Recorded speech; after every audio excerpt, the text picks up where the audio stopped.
தனுசு ராசி. 3ஆம் இடத்துல இருந்து 4ஆம் இடத்துக்கு போகிறார். அர்த்தாஷ்டம சனி இவருக்கு தொடங்குது.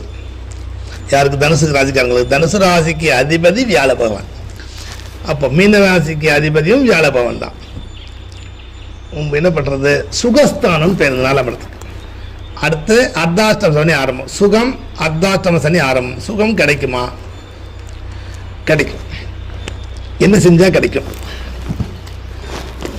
ஏற்கனவே ஆஸ்பத்திரி செலவு மற்ற விஷயங்கள் எல்லாம் ஜெயிச்சு வந்தாலும் இன்னும் ஒரு முறை வரக்கூடாதுன்னு பயம் இருக்கும். அந்த பயம் நீங்குவதற்காக நீங்கள் எடுத்துக்கொண்ட வீடு, எந்த வீட்டுக்கு பிரயாணம் பண்ணால் நல்லாயிருக்கும்? பழமுதிர்ச்சோலை.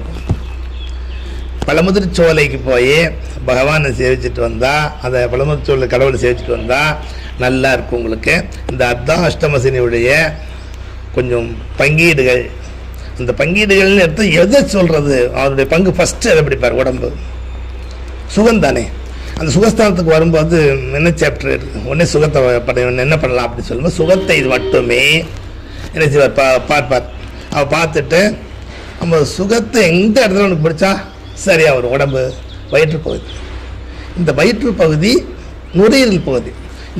இந்த இடம்தான் சிரமத்தை உண்டு பண்ணக்கூடிய பகுதிகளாக இருக்கும். இதில் நீங்கள் என்ன செய்யணும்? தண்ணீர் தானம், தண்ணீர் பந்தல் இதெல்லாம் வைக்கணும். அப்புறம் வேறு யாருக்கு ஹெல்ப் பண்ணலாம்? விடோவாக இருப்பாங்களே அவங்களுக்குலாம் ஹெல்ப் பண்ணலாம், நல்லாயிருக்கும். அப்புறம் பிராமணர்களுக்கு, இந்த பிராமணர்கள் எடுத்துக்கிட்டால் அந்த என்போன் அருவன். பிராமணன் எதுக்கு ஹெல்ப் பண்ணணும்? தனுசு ராசிக்கு அதிபதி வியாழ பகவான். அதனால் இந்த வியாழ பகவானுக்கு அப்படின்னா அவளுக்கு ஹெல்ப் பண்ணோம் அப்படின்னா நேரடியாக சனி பகவானுக்கு திருப்திகரமாக அது போய் சேரும். அந்த குருவை வணங்குவதனால், பிராமணனை வணங்குவதனால் நன்மைகள் ஏற்படும். பிராமணனுக்கு தொந்தரவு கொடுக்குறோம் அப்படின்னா சிரமம். அப்போது பிரம்மணோ பிராமண பிரியா, பிராமணரை பிடிச்சிக்கணும், நன்மைகள் ஏற்படும், சுபிக்ஷம் ஏற்படும், கஷ்டங்கிறதே வராது உடலில். அப்போது வர்றது மொத்தமே வராதுன்னா சுகஸ்தானத்துக்கு வந்தவன் இன்னும் ஒன்றுமே செய்ய மாட்டானா, எதாவது கெடுக்க மாட்டானா. அவங்க தர்மத்தை பண்ணியாச்சுன்னா தர்மசீலன் அவன் சனி பகவான். அதை கணக்கில் எடுத்துட்டு இந்த கணக்கை லெஸ் பண்ணுவான். அதனால் நீங்கள் தனுசு ராசிக்காரர்கள் பயப்பட வேண்டிய அவசியம் இல்லை.